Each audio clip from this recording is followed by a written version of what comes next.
Ya, jeda.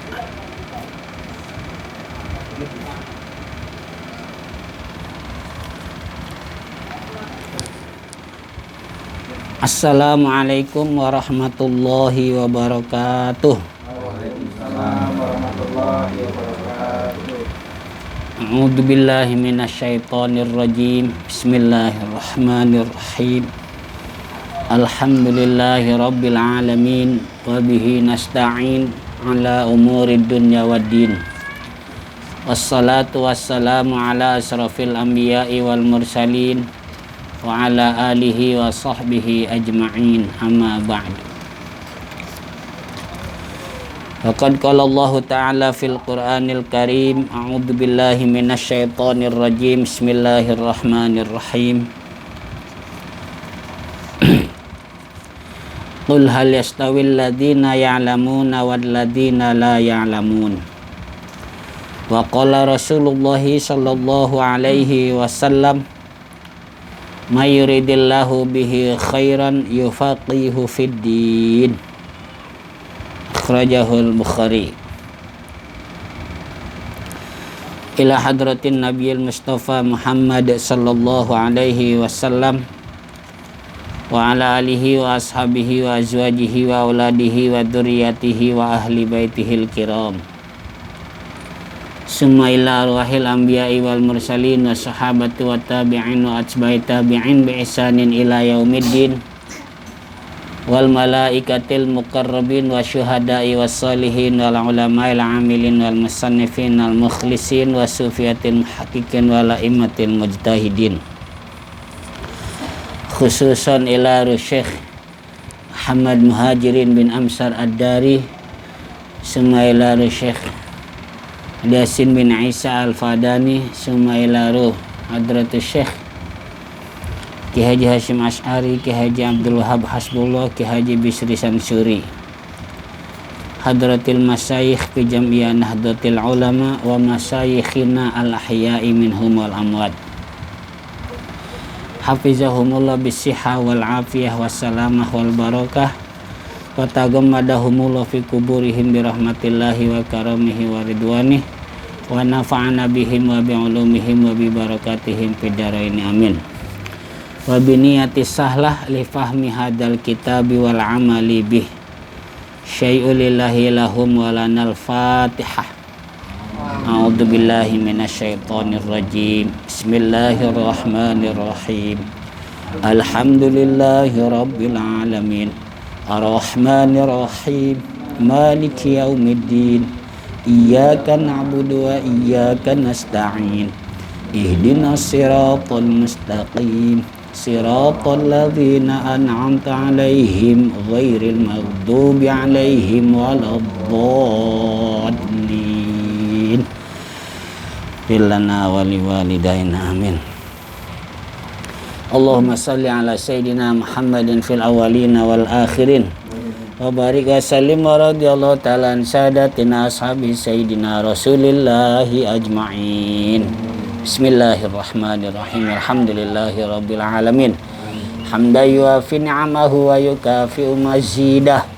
Ya Rabbana lakal hamdu wa lakal syukru kama yanbaghi li jalali wajhikal karimi wa 'azimi sultanik. Allahumma salli wa sallim wa barik ala Sayyidina Muhammad wa ala ali Sayyidina Muhammad bi'adadi kulli da'in wa dawa, bi'adadi kulli da'in wa dawa, bi'adadi kulli da'in wa dawa. Allahumma antal ladzi an'amta fa'allamta wa antal ladzi fatahta fa'alhamta, falakal hamdu maulana kama akramta fafahamta, wa qulta wa qaulukal haqqu wa wa'duka sidqu sanuqri'uka fala tansa, wa qulta wa 'allamal insana ma lam ya'lam, wa qulta fa fahamnaha Sulaiman, wa qulta wa 'allama Adamal asma'a kullaha, wa qulta wa 'allamnahu min ladunna 'ilma. Nas'aluka ya Allah an tu'allimana kama 'allamtahum wa tulhimana kama alhamtahum wa tahfazu ma mananta bihi alaina kama hafizta alaihim. wa qulta inna nahnu nazzalna dzikra wa inna lahu lahafizun. Wa sallallahu ala sayyidina Muhammad wa ala alihi wa sahbihi wa sallam. Walhamdulillahi rabbil alamin.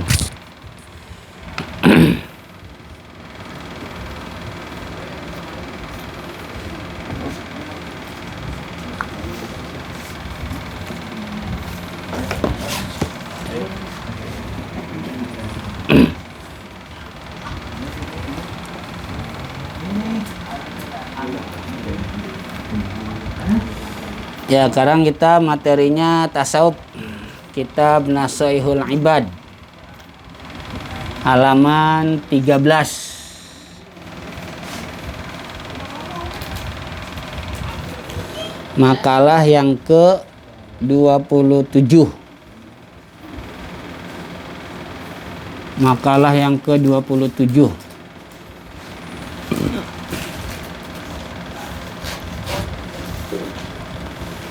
Bismillahirrahmanirrahim. Wal maqalatu sabi'atu wal 'ishruna an Abdullah bin Mas'udin radhiyallahu anhu addi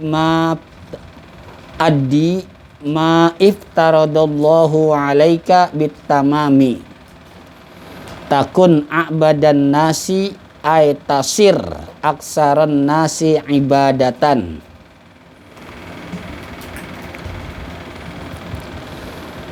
Makalah yang ke-27 dari Abdullah bin Mas'ud radhiyallahu an.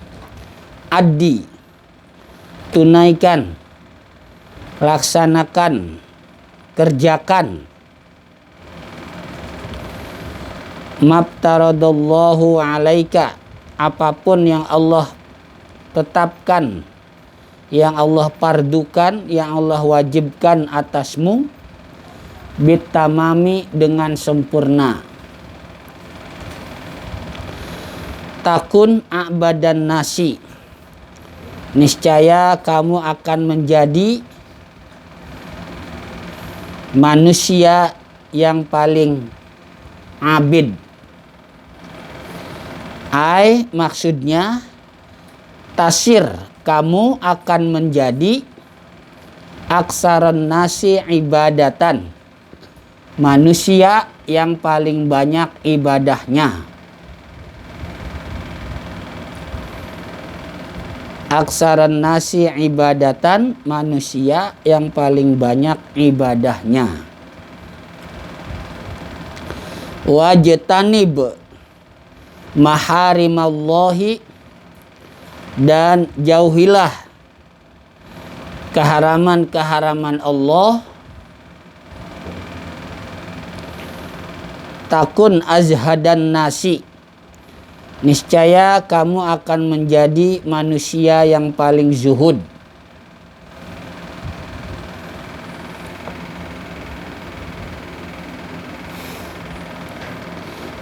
Tasir akbaran nasi bugdon lid dunya wa i'radon anha. Maksudnya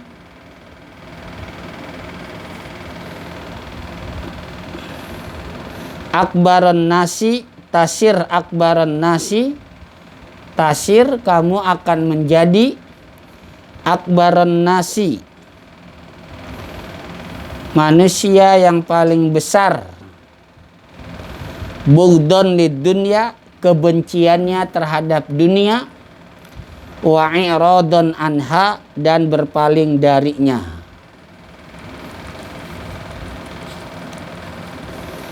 Wardo bima qasamallahu laka minar rizqi.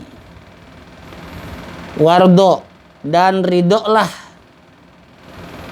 bima, dengan apapun, qasamallahu laka, yang Allah bagi untukmu, yang Allah kasih untukmu, minar rizqi, daripada rizki, takun agnan nasi, niscaya kamu akan menjadi manusia yang paling kaya.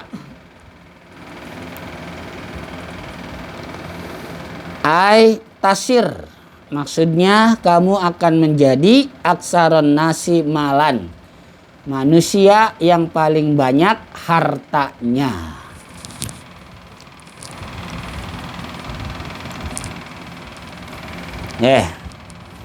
Makalah yang ke-27 dari yang bangsa Sulasi atau yang berisi 3 nasihat. Tentunya nasihat ini yang utama adalah untuk diri kita sendiri, keluarga, baru untuk orang lain. Makalah yang ke-27 ini dari Abdullah bin Mas'ud radhiyallahu an. Abdullah bin Mas'ud ini sahabat senior, ya. Sahabat kabir. Sahabat senior.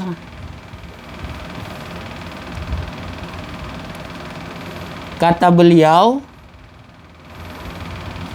nasihatnya yang pertama adalah addi maftaradallahu alaika bitamami takun a'badan nasi ay tasir aksaran nasi ibadatan.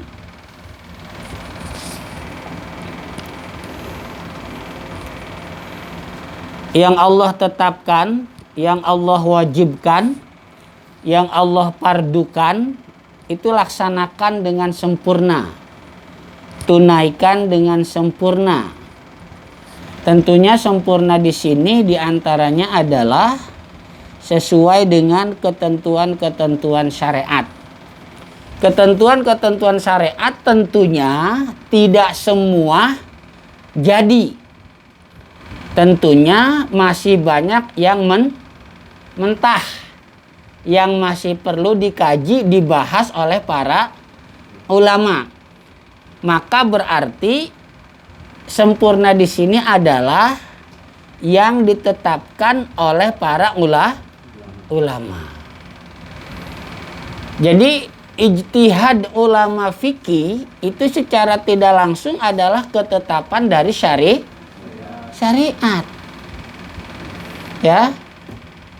Udah itu aja tunaikan dululah, minimal itu ya, minimal yang menjadi kewajiban kita laksanain, kerjain, tunaikan dengan sempurna. Tentunya sempurna di sini sekali lagi adalah sesuai dengan peraturan syariat. Peraturan syariat termasuk adalah peraturan yang ditetapkan oleh para ulama. Ya, karena baik Quran ataupun hadis tidak semuanya sudah mateng. Malah justru masih banyak yang mentah. Nah, yang mentah inilah dikaji, dibahas oleh para ulama. Jadi ikutin ulama, ya. Bukannya kita nggak ngikutin Quran, bukannya kita nggak ngikutin hadis, bukan. Ya. Udah ikutin aja ulama, terutama masalah fikih ya ulama fikih. Ya. Kata ulama fikih umpama sholat yang fardu dari mulai ketentuannya begini udah ikutin aja. Ya. Ikutin aja. Ulama fikih menentukan suatu hukum, tentunya itu yang diambil dari dalil-dalil secara terperinci, yaitu Quran dan hadis. Jadi kalau kita belajar fikih sebetulnya nggak perlu nanya dalil. Mana dalilnya? Mana dalilnya? Nggak perlu. Karena fikih itu udah produk dari Quran dan hadis. Gitu, ya. Udah produk hasil dari Quran dan hadis yang udah dikelola oleh para ulama. Tapi kalau kita tetap juga pengen nanya dalil, ada ulama sudah mempersiapkan secara detail, secara rinci mau berapa emang dalilnya. Mau berapa? Nah, makanya fikih itu diawali, ya, diantaranya fikih itu diawali dari matan Al-Ghoyah wa Takrib li Abi Syuja. Ini semuanya hasil ijtihad ulama fikih. Ya. Di kitab itu nggak ada dalil. Di kitab Matan Takrib Al-Ghoyah wa Takrib nggak ada dalil, nggak ada. Nggak ada dalil sholat wajib ini, nggak ada. Rukun sholat sekian, yang pertama ini, yang kedua dan seterusnya. Dalilnya ini nggak ada. Ya, nggak ada. Makanya orang yang sudah mempelajari fikih kitab Matan Al-Ghoyah wa Takrib diantaranya itu sudah cukup, ya.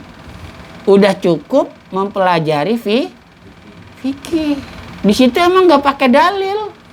Lagian itu fikih udah hasil dari dalil. Tapi kalau mau dalil ada, ya. Kalau mau dalil ada. Mau berapa emang dalilnya? Hah? Mau berapa? Ada. Karena kitab Matan Abi Syuja sendiri, ya, Al-Ghoyah wa Takrib, biarin dulu. Matan Abi Syuja itu sendiri, Al-Ghoyah wa Takrib, itu hasil ijtihad para ulama dari dalil Quran dan hadis. Nah, itu yang dimaksud dengan sempurna. Jadi sempurna di sini adalah sesuai dengan yang ditentukan syariat. Bagian dari yang ditentukan syariat adalah yang ditentukan oleh para ulama. Ya. Kadang-kadang ada orang baru apa ya? Mungkin baru belajar agamanya dengan semangat, terus dia baca kitab apa gitu ya, kitab hadis gitu ya, terus dia mendapatkan sesuatu, oh Rasulullah praktek sholatnya begini ya, oh berarti selama ini saya praktek salah. Oh enggak salah, ya, enggak salah, enggak, ya.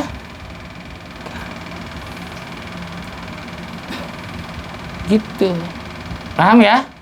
Jadi tunaikan, laksanakan, kerjakan sesuatu yang menjadi kewajiban kita dengan sempurna.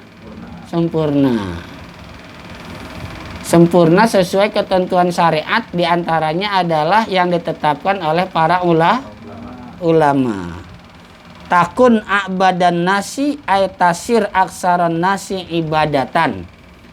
Kalau kita sudah menunaikan yang wajib-wajib, khususnya lebih dulu, apapun ya, bukan hanya ibadah sholat, puasa, zakat, haji, pokoknya yang menjadi kewajiban kita tunaikan, laksanakan dengan sempurna.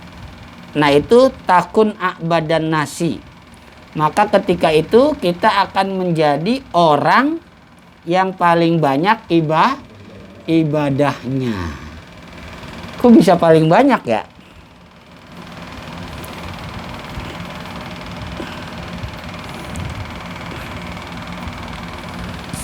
Bisa paling banyak ibadahnya. Ya. Kenapa bisa paling banyak ibadahnya? Ya. Ketika kita selalu mendahulukan yang wajib dengan sempurna. Kenapa ini? Kenapa bisa begitu? Kalau begitu kamu akan menjadi orang yang paling banyak ibadahnya. Kenapa begitu? Cuaca kali ini ya, pengaruh cuaca ya. Ya, jangan diulang lah. Lama lagi. Iya.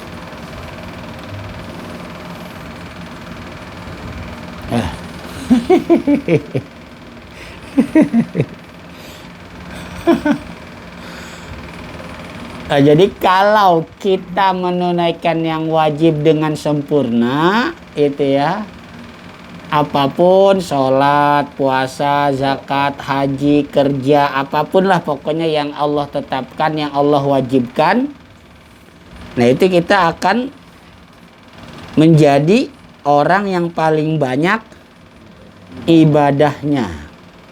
Ya begitu lagi.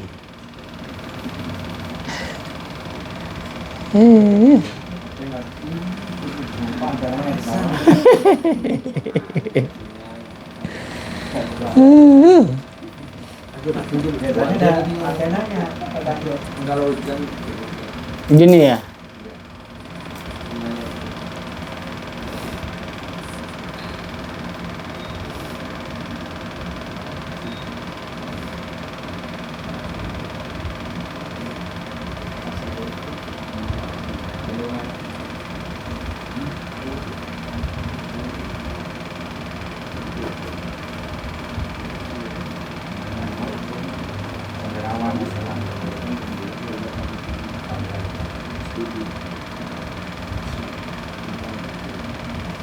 Berarti kalau begini nggak ada siaran langsung kan? Kalau ada bacaan begini? Iya.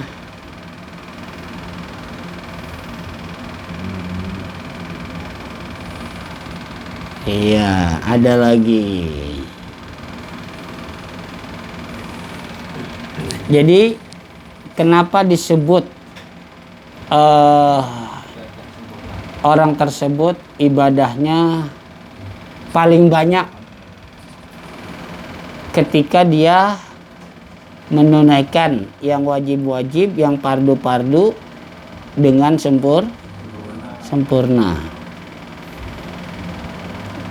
Karena memang yang dianggap, yang dinilai itu adalah ibadah, ya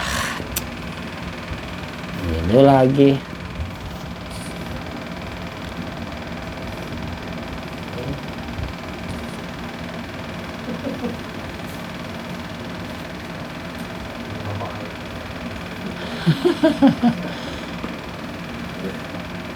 Jadi putus-putus kalau begini ya, di Facebooknya juga ya. Aduh.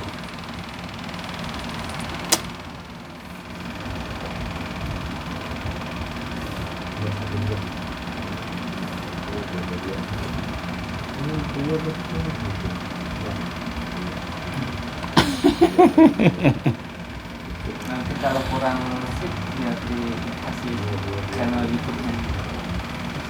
Oh gitu. Di share ke Ibrahim, ntar saya share. Oh ya dah. Ya jadi kenapa orang yang melaksanakan, menunaikan kewajiban atau yang fardu dari Allah Subhanahu wa taala dengan sempurna dia disebut orang yang paling banyak ibadahnya? Karena yang dinilai, yang berharga dalam ibadah itu tentunya yang fardu, yang sempurna ya. Jadi dahulukan yang fardu. Jangan sampai yang fardu jadi kedua, apalagi sampai ditinggal karena yang sunnah. Nah ini salah. Ya ini salah. Ya, ini salah. Jadi hadis ini ya, kalimat ini sebelum yang wajib atau yang fardu sempurna, jangan pernah melakukan yang sunnah. Ya, jangan pernah melakukan yang sunnah apabila yang fardu atau yang wajib belum sempurna. Nah, itu diantaranya kenapa orang yang menunaikan kewajiban atau kefarduan baginya dengan sempurna dia dikatakan sebagai orang yang paling banyak ibadahnya, ya, karena yang bernilai itu, yang berharga itu dalam ibadah yang dinilai pertama kali adalah yang fardu atau yang wajib dengan sempurna, baru kerjakan yang lain gitu ya, baru kerjakan yang lain.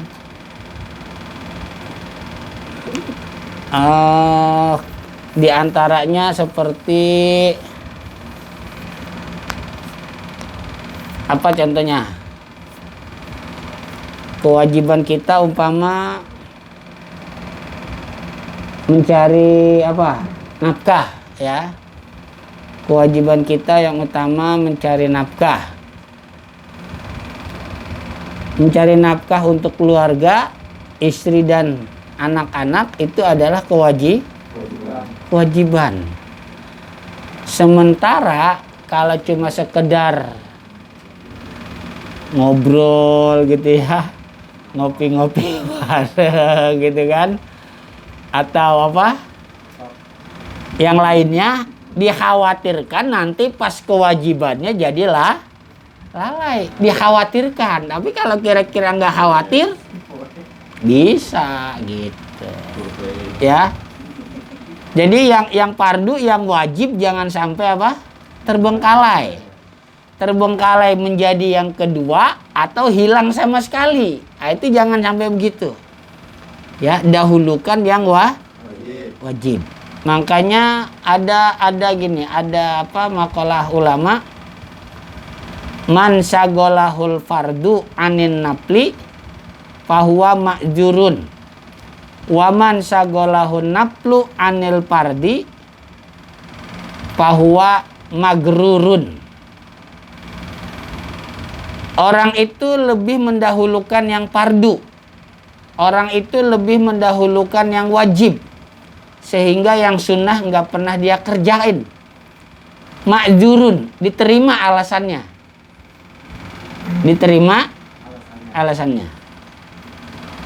Tapi sebaliknya, kalau orang itu lebih mendahulukan yang sunnah sampai yang wajib terbengkalai, baik menjadi kedua atau jadi hilang, magrurun, maka orang itu tertipu oleh tipu daya setan.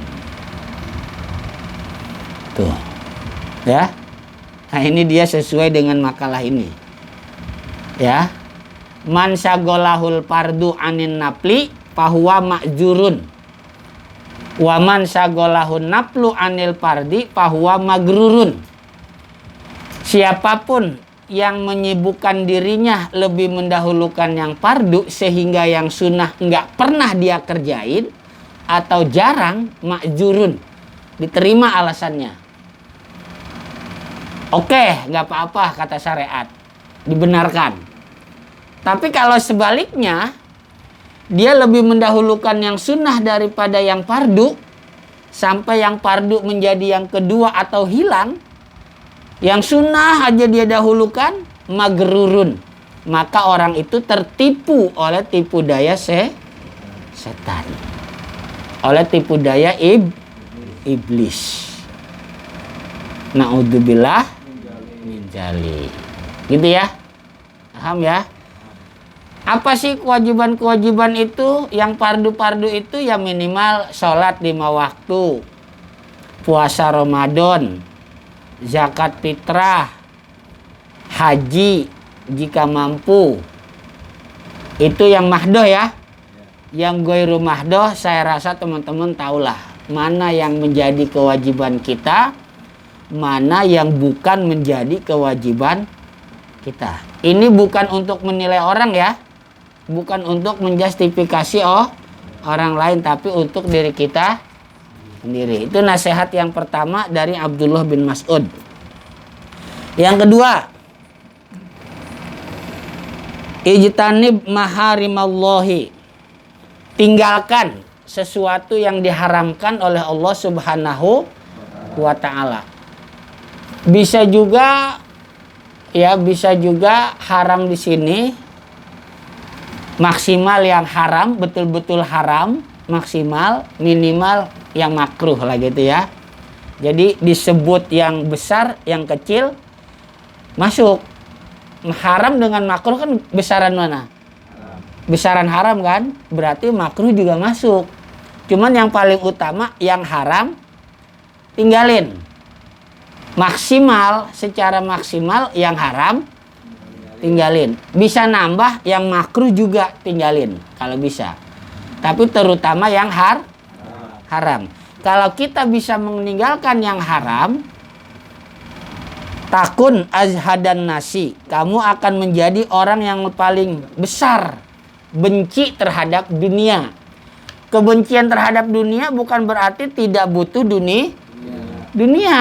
Ya, artinya benci kepada dunia, jangan sampai dunia itu ada di hatinya, tapi cukup ada di genggaman tangannya.